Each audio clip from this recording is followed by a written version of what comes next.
awal untuk memulai usaha counter. Ini berdasarkan pengalaman saya yang memulai usaha counter ini dari nol sampai besar.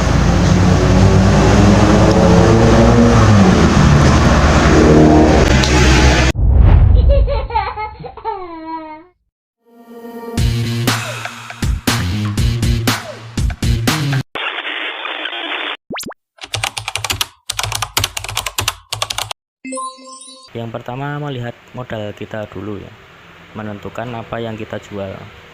Kita mau buka counter jenis apa? Counter kecil-kecilan yang modal di bawah 1 juta, pulsa dan kuota lengkap perdana, counter jual beli HP new second atau baru, counter service atau counter lengkap dengan service, kuota, dan jual beli HP. Jadi untuk tips yang pertama, kita harus melihat modal dulu. Jangan asal-asalan buka. Untuk teman-teman yang baru mau memulai usaha counter, saya menyarankan untuk mempunyai satu provider atau satu aplikasi yang bisa buat untuk semua transaksi. Penyalurannya itu mudah, apalagi aman. Jadi jangan pernah pakai aplikasi yang kiranya itu orang nggak pernah review. Aplikasi ini tuh selama 4 tahun menemani saya, nggak pernah ada kendala. Customer service-nya balasnya juga cepet banget. Istimewanya lagi kalau kita ingin transfer ke bank, ini menunya sangat lengkap sekali. Kita bisa cetak stroke pakai logo juga. Jadi kalau kita transfer ke rekening bank, itu nanti ada bukti transfernya. Pengisian saldo itu sangat dipermudah. Dalam hitungan menit itu udah masuk. Bisa diisi lewat Dana, OVO, Link Aja, GoPay, Alfamart atau Indomaret, M-Banking, antar sesama pengguna order kuota itu juga bisa. Jadi kalau teman-teman nggak punya M-Banking, kita bisa datang ke Indomaret atau Alfamart untuk mengisi saldo. Jadi user friendly sekali ini. Untuk tips yang kedua, membuat tulisan banner atau logo. Cetak banner 1 meter kira-kira 13.000. Minim kita butuh 2 meter. Yang penting jangan pakai kertas print atau spidol, dan jangan terlalu jadul atau nggak menarik. Lebih bagus banner dari sales al operator. Bisa kita pasang di depan M3, XL atau Telkomsel dan lain-lain ya. Lebih bagus lagi kalau kita buat desain sendiri dengan semua logo operator dan produk yang kita jual.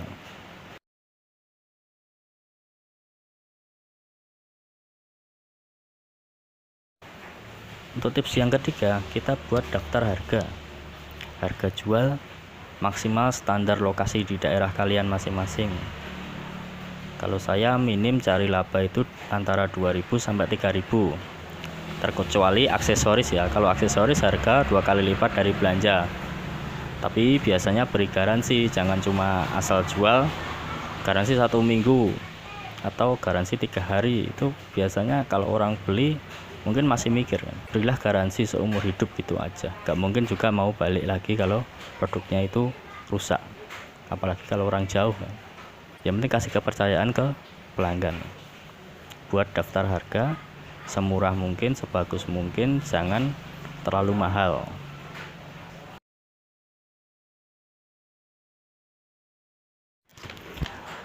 Dan yang keempat, sedia aksesoris utama. Ada cas, kabel data, headset, masing-masing 2 ya. Jadi kita bagi itu kayak misal cas dari harga murah, standar, dan mahal, masing-masing 2, kira-kira kita belanja 6. Kabel data juga gitu, headset juga minim 2 dari harga murah, standar, dan mahal. Itu cara marketing untuk menawarkan produk. Jadi pembeli itu biasanya kalau cari barang yang murah dulu, baru tanya yang paling bagus harga berapa, kasih harga mahal, yang di bawahnya nanti harga standar, gitu aja. Jadi kita jangan cuma asal sedia aksesoris banyak-banyak tapi jarang laku kan.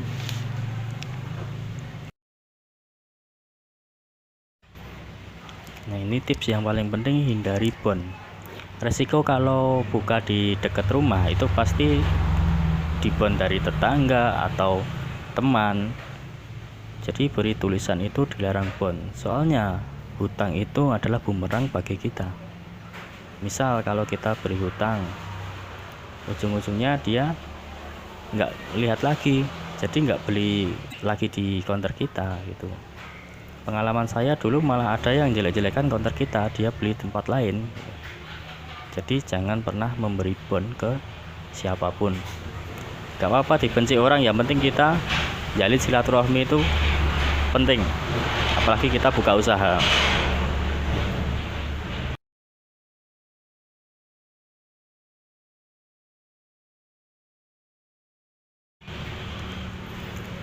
Terus yang keenam, menabung.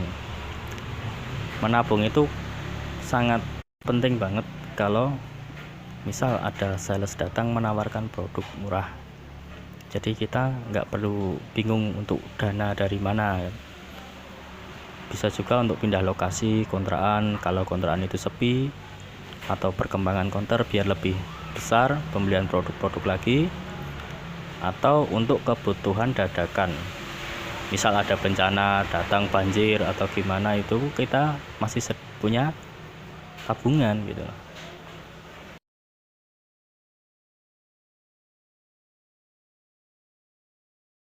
Yang ketujuh, memilih lokasi yang strategis. Contoh pasar, sekolahan, pemukiman warga. Yang penting jangan di jalan satu arah atau jalan jalur cepat. Kan banyak di pinggir jalan raya itu cepat untuk orang. Itu biasanya malah jarang mampir ke counter kita. Tapi kalau itu jalan ramai, itu malah lebih bagus.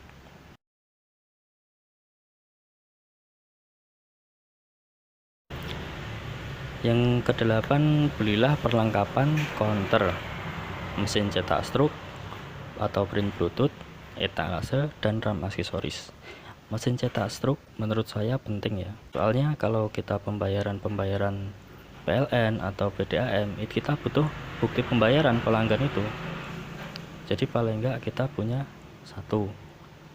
Meskipun kita nggak punya, bisa pakai HP, kasih screenshot, kirim ke WA, atau pakai kertas gitu aja. Etalase counter saya sarankan wajib etalase khusus counter, bukan etalase untuk toko yang 3 sub atau 4 sub. Soalnya itu nanti mempengaruhi penampilan counter ya. Dan jangan dicampur sama aksesoris, karena aksesoris punya tempatnya sendiri, yaitu RAM aksesoris. Bisa buat sendiri dari ayakan pasir. Dulu saya pernah buat dari ayakan pasir itu ukuran 2 meter, saya kasih bambu dan kayu, dan catolannya itu pakai kawat. Jadi paling enggak kita punya itu.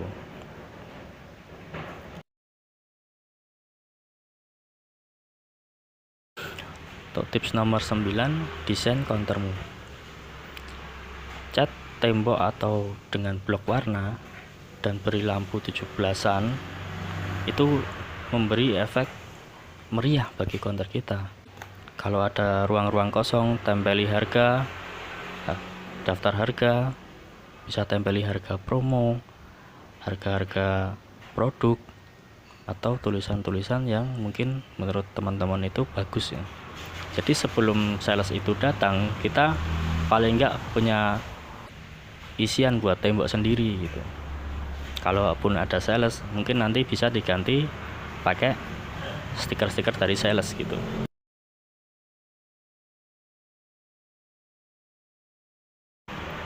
Untuk yang nomor 10, buatlah promo di depan counter kita, pakai banner berdiri dan diberi lampu warna-warni juga bagus. Jadi kalau kita punya modal yang banyak, itu nanti lambat laun kita bisa buat running text. Untuk banner, kita kasih harga-harga yang paling murah dipajang di depan. Headset paling murah atau paket data paling murah, pulsa pengisian sama dengan nominal, itu bagus buat menarik pelanggan biar datang ke counter kita.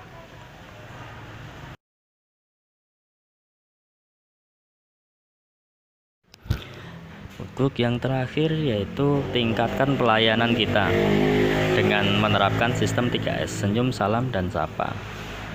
Beritahu pelanggan yang bingung bila mau beli paketan dengan harga-harga yang tersedia di etalase, kita tawarkan mau beli paketan bulanan atau mingguan, mau cari yang murah atau yang isinya banyak, atau yang khusus buat YouTube, tergantung pemakaian pelanggan.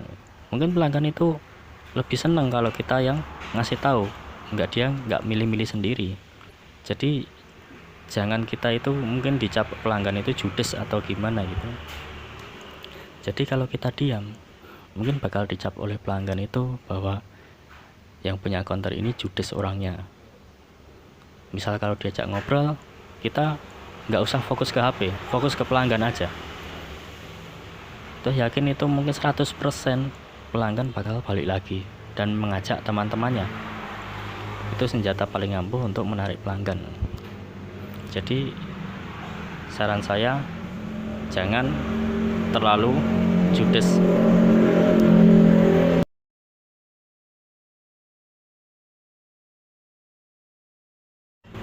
Oke, sekian tips-tips dari saya, semoga membantu. Dan saya doakan counter teman-teman semakin ramai, semakin berkembang, bisa buka cabang baru. Amin. Terima kasih. Jangan lupa subscribe, like, dan komen agar video ini semakin berkembang.